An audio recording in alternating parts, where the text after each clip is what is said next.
Right at the heart of the metacrisis is a political economic crisis.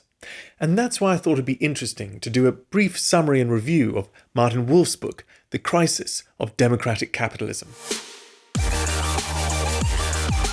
Martin Wolf is the chief economics commentator at the Financial Times and has also written various books over the last couple of decades about global financial issues. So he pulls into this book a broad range of knowledge and arguments that are backed up by a good set of references and graphs. So obviously here, I'll only be able to capture the big picture themes and ideas of the book. But I will also pull out what Wolf says about the impacts of artificial intelligence, the idea of universal basic income, and his thoughts on modern monetary theory. Wolf started the project for writing The Crisis of Democratic Capitalism back in 2016, when we had that strange year where Donald Trump was elected in America, and here in Britain we had the Brexit referendum voting to leave the European Union. This obviously spurred Wolf to worry that one of the biggest crises that our societies are facing are the various processes that are undermining the liberal democratic capitalism that has been the engine behind the successes of the Western world for so long.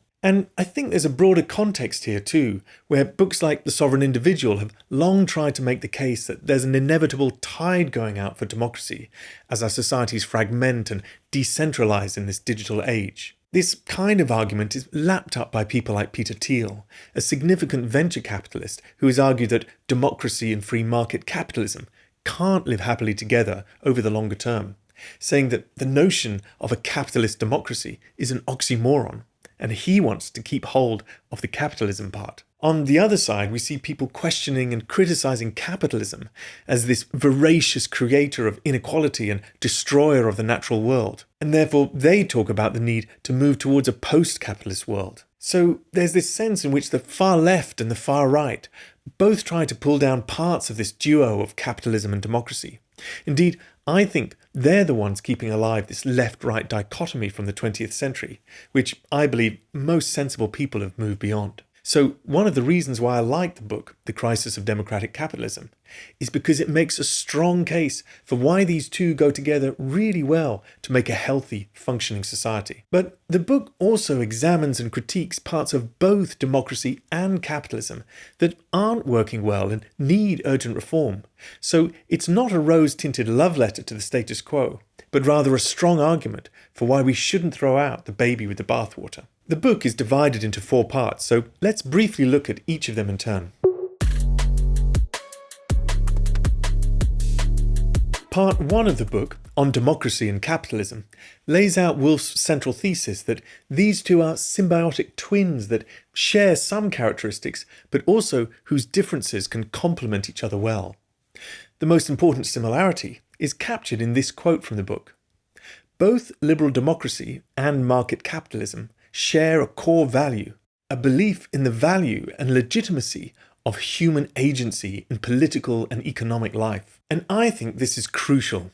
They both share a liberal respect for the independence and importance of the individual citizens of society, whilst also both being mechanisms to enable society to make effective, appropriate, collective decisions, either through price discovery in the market or through votes in elections. They synthesize key aspects of our collective society from respected, free individuals. And they share other characteristics too. To be healthy and effective, they both depend on a solid legal framework that is applied equally to everyone. And when working well, they both enable a diversity of ideas to be explored. Different companies trying different ways to deliver useful products to the market, and different parties and political groups championing different ideas for how to best run our societies. Then, of course, they have their complementary aspects. Capitalism coordinates the work that provides the economic wealth of the nation, while democracy provides the legitimate process for improving the legal framework that protects our freedoms and underpins the contracts and regulation of the market. Together, they form our political economy. But Wolf makes another point here that I hadn't fully appreciated until reading the book. As they are both different forms of significant power in society, capitalism provides a route for powerful individuals to be comfortable leaving the political stage peacefully without the fear that they'll lose all of their power. Now, of course, You can say, why should we worry about the qualms of powerful people losing their power? But the reality is that in countries where there is no distance between the political sphere and the economic sphere, where the politicians effectively control who gets what from the economy, then that puts another huge incentive on anyone who has obtained political power to never let go of it. So these symbiotic twins provide two separate spheres of collective decision-making and power that, when working together well, can underpin a healthy, thriving society. But as Wolf notes, there are two main ways in which this delicate balance between the politics and the market can be destroyed: state control over the economy and capitalist control over the state. And sadly, one or other of these is happening to some significant degree in most countries around the world. We see state control over the economy in China, and arguably a large degree of capitalist control over the state in America and Britain. Wolf then provides a brief history of both liberal democracy and market capitalism, in which he notes that democracy has disappeared in the past, and that capitalism has had some major crises, and so it would be foolish to assume that they won't do so again. And while both democracy and capitalism seem to be riding high in the 1990s, when indeed Fukuyama famously suggested that liberal democratic capitalism was the end of history, for the last few decades they have both been under severe stress. We all know about the rise of vicious, illiberal autocrats running supposedly democratic countries. But Wolf also talks about the declining sentiment towards democracy in America, with a survey in 2011 showing that a full 24% of millennials thought that democracy was a bad or very bad way to run a country. And that was long before the Trump-inspired attempt to stop the peaceful transfer of power in 2020. Wolf concludes this first part of the book by saying, once again, liberal democracy and global capitalism need to be saved together. The second part of the book is about what went wrong, and it's here that we can clearly see that Wolf is no fan of the status quo. Wolf starts the first chapter of this part with a long quote from Aristotle that highlights the importance of having a large and successful middle class if you want to have a healthy, functioning society. And then Wolf goes on to catalogue just how the middle classes of America and Britain in particular have not fared well over the last few decades. He uses this graph of mean household income versus the median household income to show that for many middle-class families in America, their real income has hardly risen in over 30 years, despite huge growth in the overall economy in the same period. Inequality has been steadily rising for decades.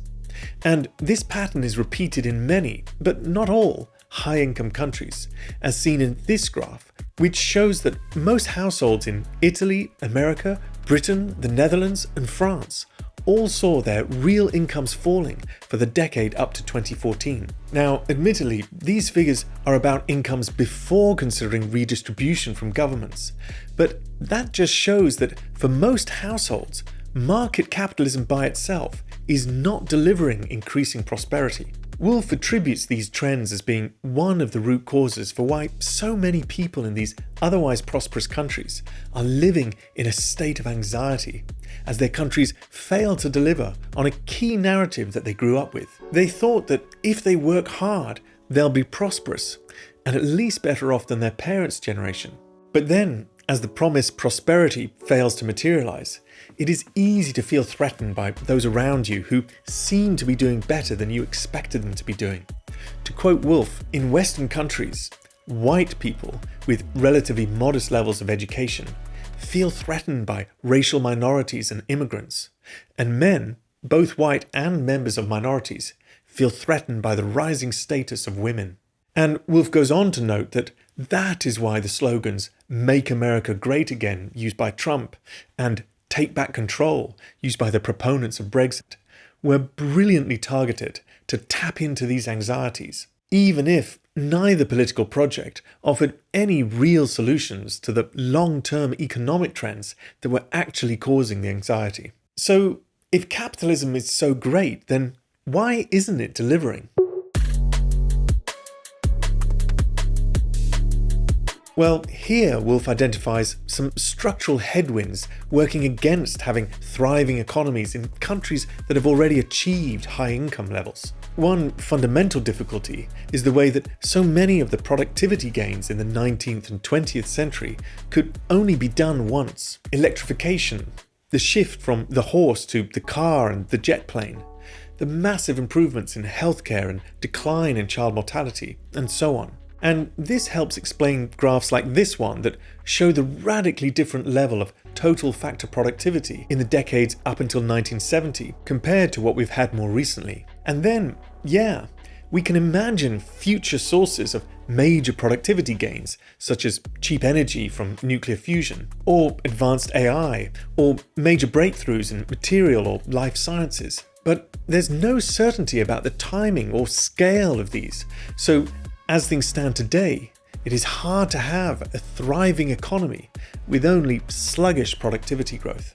The second major headwind is demographics, where already there's been a significant rise in the dependency ratio of old-age pensioners to working-age citizens. But also, with birth rates so low, the total size of the working-age population is set to shrink in many countries. And while immigration has been used as a stopgap, not only is it politically fraught these days, sadly, but also Wolf cites an interesting report that shows that immigration can only be a temporary fix to the demographic problems of a country, as immigrants age too. As well as these structural headwinds, Wolf then goes on to describe a number of ways that Western capitalism has been perverted into various forms of rent extraction for the already wealthy. In particular, he describes how financialization has started to dominate the economy, diverting money away from productive, long-term investments and away from research and development, going instead into financial schemes that bring no real benefit to society. The financial sector wastes both human and real resources. It is in large part a rent extraction machine. He also lambasts corporate tax avoidance. This ability of large corporations to shift profits wherever they want and so avoid taxes is worse than mere rent extraction. It distorts competition. Smaller domestic firms that do pay taxes are greatly disadvantaged by competition from those that do not. Indeed, another concern raised by Wolf is that the level of competition within the market has actually decreased as fewer large corporations often end up dominating certain sectors with a winner-takes-all dynamic.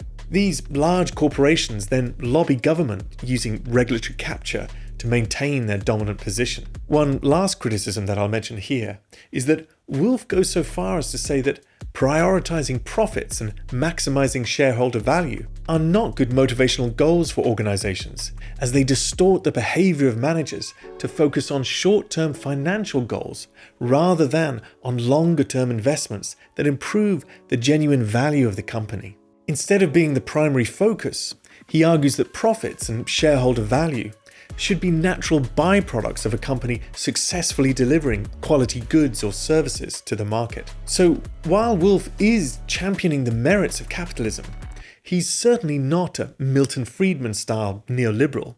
Wolf is always seeking the appropriate balance between the benefits of a market economy and the benefits of a liberal democratic nation-state. Indeed, it's notable that throughout the book, Wolf refers to market capitalism rather than to free market capitalism, although I'm sure Wolf subscribes to the earlier notion of free here, which was about everyone's legal right to engage with the market as either a buyer or a seller. So, as you can probably tell, I really like the nuanced position that Wolf is taking, but it may well annoy anyone looking for a polemic tearing down capitalism, or indeed the nation-state. So, after identifying various problems with the existing manifestation of capitalism and the perils of populism that have risen out of the rot, what does Wolf suggest we do about it?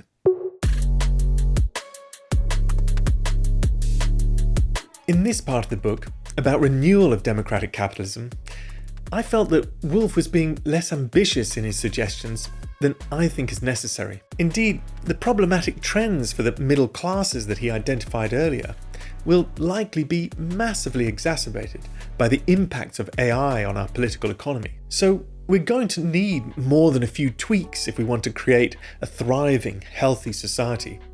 Indeed, Wolf himself says of AI, it is conceivable that in the not immensely distant future, a vast proportion of human beings will become as economically redundant as the horse has already become. Work may cease to be a reliable source of satisfactory incomes for most people. So I think it's safe to say that Wolf's proposals for renewing the economy are only relevant on the assumption that that AI future isn't going to happen soon. And in another video, I explore various scenarios that suggest that we may have huge impacts from AI much sooner than Wolf seems to be expecting. But I do agree with him when he says we must act radically and yet incrementally, learning from experience as we go. Acting in this way is the only way to make changes likely to work. Yes, but we also need to lay out what the radical long-term plan is.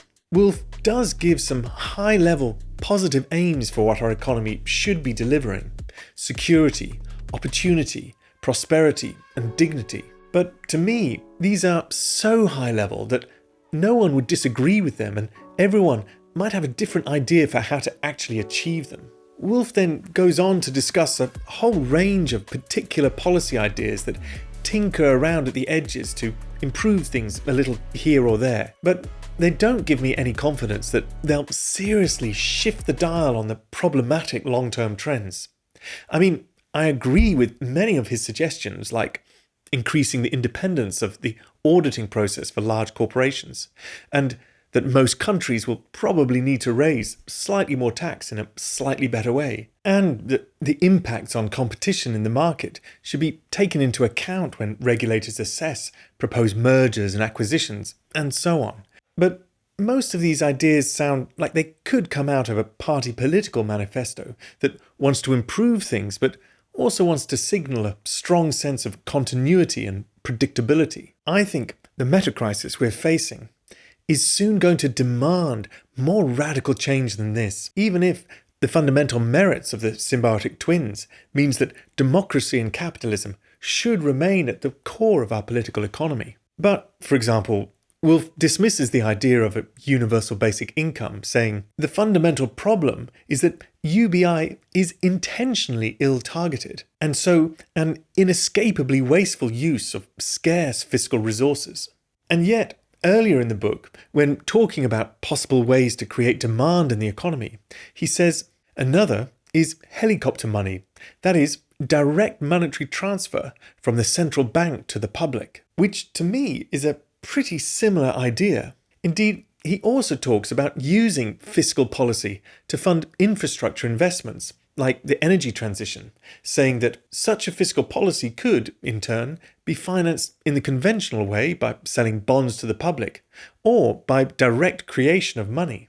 Then he notes that in taking such an approach, you'd have to be mindful of the risks of causing inflation, which is a little odd because, to my understanding, this sounds an awful lot like the core idea of modern monetary theory, MMT. And yet, just a page or two later, Wolf goes on to criticize MMT as being more dangerous than it is incorrect. I've made a video about MMT, and I think Wolf's stance towards it just reinforces my sense that MMT advocates have somehow managed to paint MMT as being on the wrong side of the fiscally responsible line, even though many people, like Wolf, seem to agree with MMT that perfectly balanced budgets are not always necessary, and that a more active fiscal policy would be a good thing. But unfortunately, Wolf doesn't outline any big picture ideas for how our societies can maintain a reasonably fair and functioning society while facing demographic decline,